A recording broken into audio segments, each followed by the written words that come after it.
नमस्कार दोस्तों, फिटर गुरुजी में आपका स्वागत है। हमारे बैच शून्य से शिखर तक में फिटर थ्योरी प्रथम वर्ष पार्ट 16 में आज हम 25 क्वेश्चन सोल्व करेंगे जो ड्रिल के महत्वपूर्ण प्रश्न हैं। अगर आप हमारे चैनल पर नए हैं तो चैनल को सब्सक्राइब कर लें, साथ ही बेल आइकन को प्रेस कर लें। स्टार्ट करते हैं। हमारा फर्स्ट क्वेश्चन है, टेपर शैंक ड्रिल का साइज खाली स्थान पर अंकित होता है। जो टेपर शैंक के ड्रिल होते हैं उनका साइज कहाँ पर अंकित होता है? ऑप्शन हमारे पास फर्स्ट है शैंक, बी है नेक, सी है बॉडी, डी है मार्जिन। तो जो टेपर शैंक ड्रिल होते हैं उनका साइज हमेशा नेक, गर्दन होती है उसके ऊपर अंकित होता है। बी ऑप्शन हमारा राइट हो जाएगा, नेक। नेक्स्ट क्वेश्चन हमारा, फ्लैट ड्रिल का प्रयोग निम्न में से किस धातु में ड्रिलिंग करने के लिए किया जाता है? जो फ्लैट ड्रिल नहीं किया जाता, जो फ्लैट ड्रिल होती है उनका प्रयोग, चार ऑप्शन दिए गए हैं, इनमें से निम्न में से किस धातु की ड्रिलिंग के लिए नहीं किया जाता? नहीं किया जाता बताना है। तो फर्स्ट ऑप्शन है लकड़ी, रबड़, प्लास्टिक, स्टील। तो लकड़ी के अंदर भी प्रयोग किया जाता है फ्लैट ड्रिल का, रबड़ के अंदर भी, प्लास्टिक के अंदर भी, स्टील के अंदर नहीं किया जा सकता क्योंकि फ्लैट ड्रिल कमज़ोर ड्रिल होती है तथा स्टील के अंदर छेद नहीं कर सकती। डी ऑप्शन हमारा राइट हो जाएगा, स्टील। ओके। नेक्स्ट क्वेश्चन हमारा, फ्लैट ड्रिल का कटिंग एंगल खाली स्थान होता है। जो फ्लैट ड्रिल होती है उसका कटिंग एंगल कितना होता है? 60 डिग्री से 90 डिग्री, 90 डिग्री से 100 डिग्री, 100 डिग्री से 120 डिग्री, 130 से 140 डिग्री। तो जो हमारी फ्लैट ड्रिल होती है उसका कटिंग एंगल 60 डिग्री से 90 डिग्री के बीच होता है। ए ऑप्शन हमारा राइट हो जाएगा, 60 डिग्री से 90 डिग्री के बीच। ट्विस्ट ड्रिल की बॉडी पर खाली स्थान फ्लूइड्स होते हैं।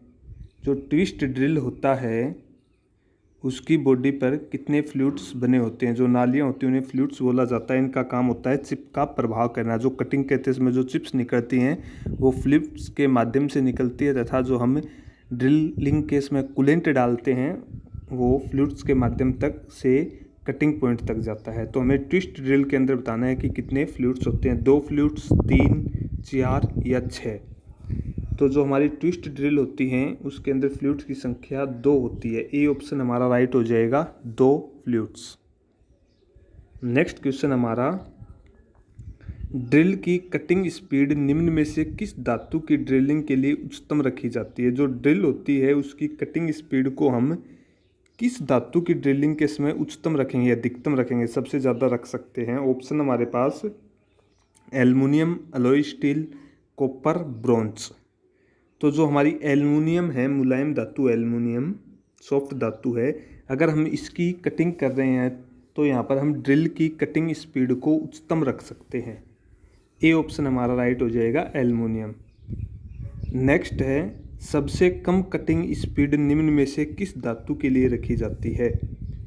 इसके विपरीत क्वेश्चन पूछा है कि सबसे अधिक तो हम एल्युमिनियम के लिए रखते हैं, तो सबसे कम हम किस धातु के लिए ड्रिल की स्पीड रखते हैं?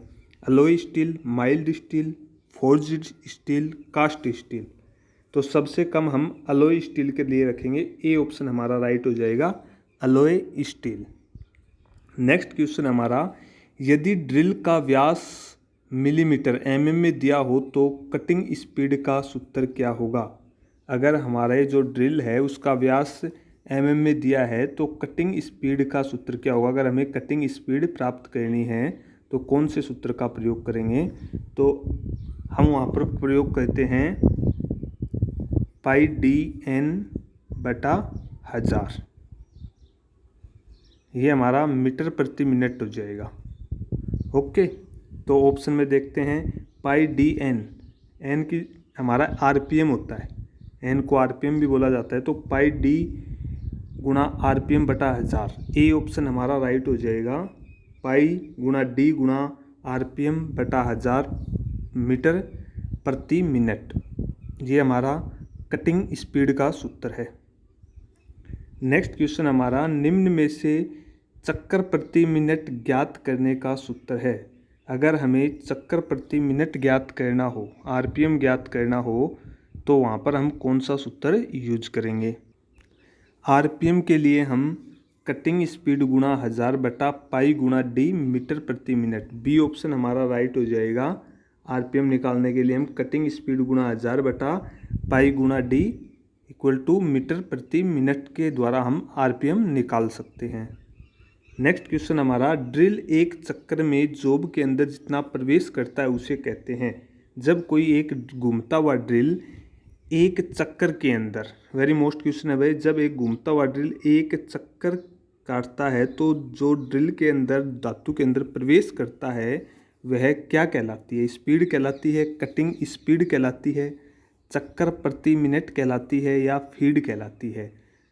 तो एक चक्कर के अंदर जॉब के अंदर जितना प्रवेश करेगा वह हमारी फीड कहलाएगी भाई, याद रखना है। एक चक्कर के अंदर जितना प्रवेश करेगा वह हमारी फीड कहलाएगी, तथा एक मिनट के अंदर जितना चलेगी ड्रिल हमारी वह हमारी कटिंग स्पीड कहलाएगी। याद रखना है, चक्कर की बात करें तो फीड कहलाती है, अगर एक मिनट के अंदर प्रवेश की बात करें तो वह कटिंग स्पीड कहलाती है। डी ऑप्शन हमारा राइट हो जाएगा, फीड।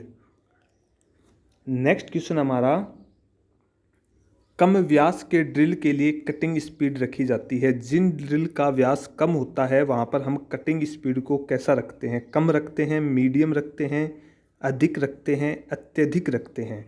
तो जहाँ पर व्यास कम होगा वहाँ पर स्पीड हमारी बढ़ जाएगी, और जहाँ पर व्यास ज़्यादा होगा वहाँ पर हमारी स्पीड कम हो जाएगी। एक दूसरे के विपरीत होता है। तो यहाँ पर कम व्यास है तो हमारी कटिंग स्पीड अधिक हो जाएगी। सी ऑप्शन हमारा राइट हो जाएगा, अधिक। कम व्यास के ड्रिल के लिए कटिंग स्पीड हमारी अधिक होती है, अगर व्यास हमारा अधिक है तो कटिंग स्पीड हमारी कम हो जाएगी। ओके। नेक्स्ट क्वेश्चन हमारा, अधिक बड़े व्यास के ड्रिल के लिए कटिंग स्पीड रखी जाती है। वही क्वेश्चन है, अभी आपको बताया कि अधिक बड़े व्यास के लिए ड्रिल स्पीड हमारी क्या हो जाएगी? कम हो जाएगी। ए ऑप्शन हमारा राइट हो जाएगा, कम, क्योंकि व्यास अधिक है और स्पीड हमेशा व्यास के विपरीत होती है, तो कम हो जाएगा। नेक्स्ट क्वेश्चन हमारा, ट्विस्ट ड्रिल का साइज लिया जाता है। जो ट्विस्ट ड्रिल होते हैं हमारे मरोड़ीदार, जिन्हें मरोड़ीदार बर्मा बोला जाता है, उनका साइज कहाँ से लिया जाता है? कुल लंबाई से, बॉडी की लंबाई से, व्यास से, फ्लूइड्स के प्रकार से। तो जो ट्विस्ट ड्रिल हमारे, उनका साइज हमेशा व्यास से लिया जाता है। सी ऑप्शन हमारा राइट हो जाएगा, व्यास से। नेक्स्ट क्वेश्चन हमारा, नंबर साइज ड्रिल निम्न में से किस सीरीज में होते हैं? जो नंबर साइज के ड्रिल होते हैं वो किस सीरीज में पाए जाते हैं? वेरी मोस्ट क्वेश्चन है। 0 से 80 नंबर तक, 1 नंबर से 100 नंबर तक, 1 नंबर से 80 नंबर तक, 1 नंबर से 90 नंबर तक। तो नंबर साइज के जो ड्रिल होते हैं हमारे वो 0 से 80 नंबर तक पाए जाते हैं। ए ऑप्शन हमारा राइट हो जाएगा, 0 से 80 नंबर।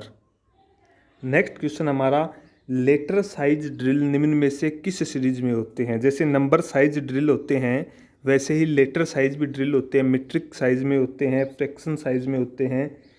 तो जो लेटर साइज ड्रिल होते हैं वो किस सीरीज में पाए जाते हैं? ए से के तक, ए से एम तक, ए से जी तक, ए से जेड तक। तो जो लेटर साइज ड्रिल होते हैं हमारे वो ए से जेड तक पाए जाते हैं। डी ऑप्शन हमारा राइट हो जाएगा, ए से जेड तक। नेक्स्ट है, ए ड्रिल का साइज निम्न में से होता है। जो लेटर साइज में ए से जेड तक पाए जाते हैं उसमें जो ए साइज का ड्रिल होता है उसका एमएम में साइज कितना होता है? तो उसका साइज हो जाएगा हमारा 5.944 mm। सी ऑप्शन हमारा राइट हो जाएगा, 5.944 mm। नेक्स्ट क्वेश्चन है, जेड ड्रिल का साइज निम्न में से होता है। जो लेटर साइज का सबसे बड़ा ड्रिल होता है जेड साइज, और ए सबसे छोटा होता है। ओके, तो जेड साइज का कितना साइज हो जाएगा? उसका साइज हो जाएगा 10.490 mm। बी ऑप्शन हमारा राइट हो जाएगा, 10.490 mm। नेक्स्ट क्वेश्चन हमारा, बर्मा मशीन टूल में बर्मा को बांधने के लिए प्रयोग किया जाता है।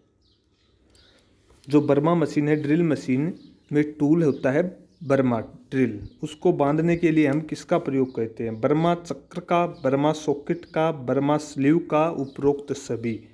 तो ड्रिल मशीन के अंदर हम ड्रिल पकड़ने के लिए ड्रिल चक का भी प्रयोग करते हैं, ड्रिल सॉकेट का भी प्रयोग करते हैं तथा ड्रिल स्लीव का भी प्रयोग करते हैं। तीनों ऑप्शन हमारे राइट है। डी ऑप्शन हमारा सही हो जाएगा, उपरोक्त सभी।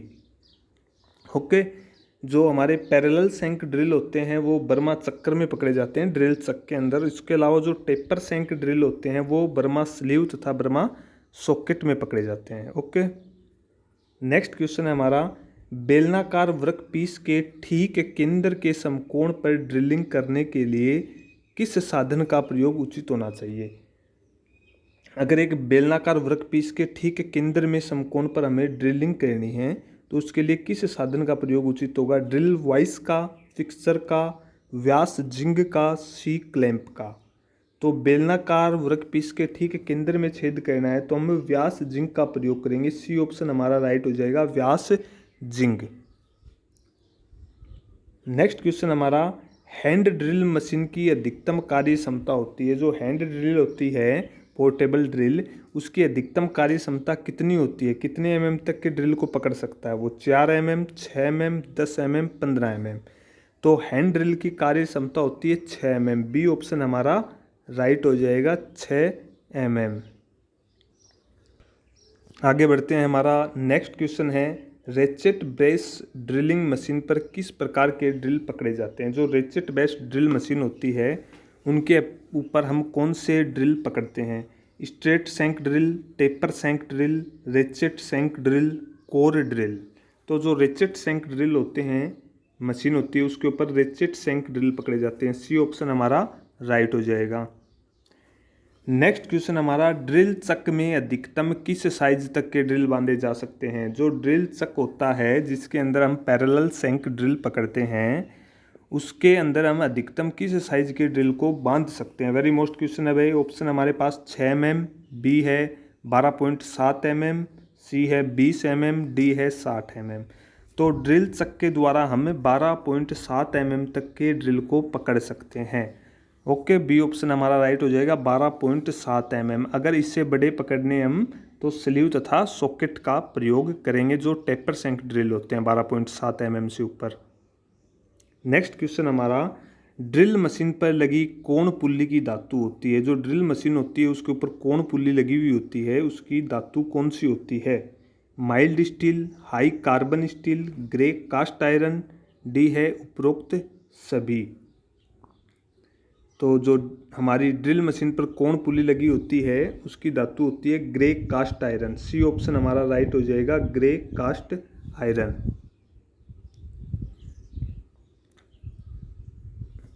नेक्स्ट क्वेश्चन हमारा, ड्रिल चक का कौन सा भाग ड्रिल चक को मशीन स्पिंडल में पकड़ कर रखता है? ड्रिल चक है उसका कौन सा भाग ड्रिल,